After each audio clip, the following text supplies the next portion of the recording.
Mr. Crow. August of 2008, most of us graduating here today started 7th grade at a little unheard of school called Glendale Prep. We had no idea what to expect because not only were we new to the school, but the school was brand new itself. Some of us were excited to be there, others, like myself, were quite frustrated with our parents for forcing us to go to a ridiculous new school where we had to wear plaid skirts and polos. While some of us looked at our first day at Glendale Prep as an end to our normal life with our old friends, little did we know that it was also a beginning of a new adventure with strangers who today are our closest friends.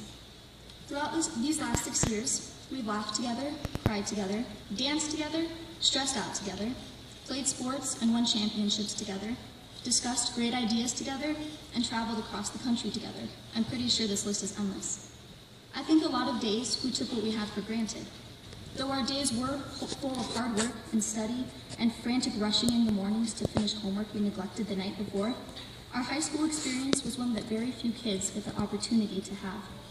Very few are able to participate in such a close-knit community filled with remarkable individuals who each contribute their own incredible talents and gifts.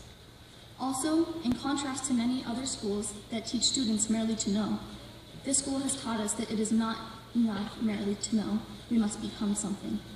Though memorization of facts is useful and understanding of great ideas and philosophies is important, what really matters is what we decide to do with this knowledge.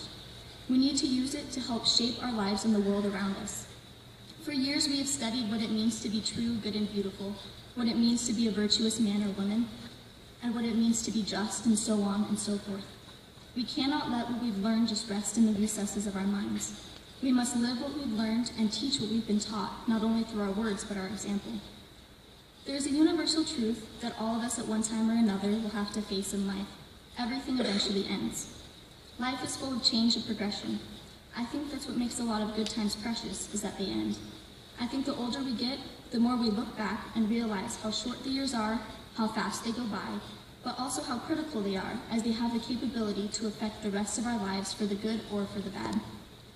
Often, life comes at us so fast that we don't always get to appreciate the time we have and the people we share our time with. Sadly, we've become so close just in time for us to head our separate ways and begin the next stage of our lives. As much as I've looked forward to this day, I've always disliked endings. But endings are inevitable. Seasons change, books end, and people move on. Today we say goodbye to everything that is comfortable and familiar. This doesn't mean that we forget the people we've met, the things we've learned, and the memories we've made. Think of today as a stepping stone. With every end comes a beginning. Today is the beginning of multiple beginnings in our lives. We have the world at our fingertips, and it's our turn to change it for the better. We have our whole lives ahead of us to make our dreams realities and to prove to the world that amidst the crime, the poverty, and the suffering, it is still possible to live as a good and educated person.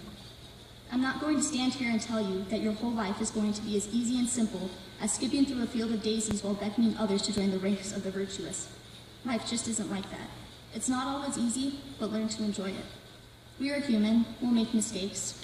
We will have hardships and trials, as well as the happy, peaceful moments. But no matter what, make each moment in your life count for something.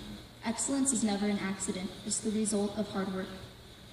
None of the things I have spoken of here today will be mentioned on the diploma you carry out of this room, but they are all implicit in the purposes and designs of this school's education. If you carry them with you, you will be the means of bringing good to all those whose lives you touch. While we all hope to find new and exciting experiences in the future, we should also remember our shared experiences and the lessons we've learned. I think Alyosha from Brothers Karamazov says it best when he says, "But soon we shall leave this town, perhaps for a very long time. Let us agree here that we will never forget one another, and even though we may be involved with the most important affairs, achieve distinction, or fall into some great misfortune, all the same, let us never forget how good we once felt here, all together, united by such good and kind feelings as perhaps made us better than we actually are." I hope we will never forget each other or what we've learned here. Peers and friends, I know each and every one of you will go on to change lives. Congratulations and good luck.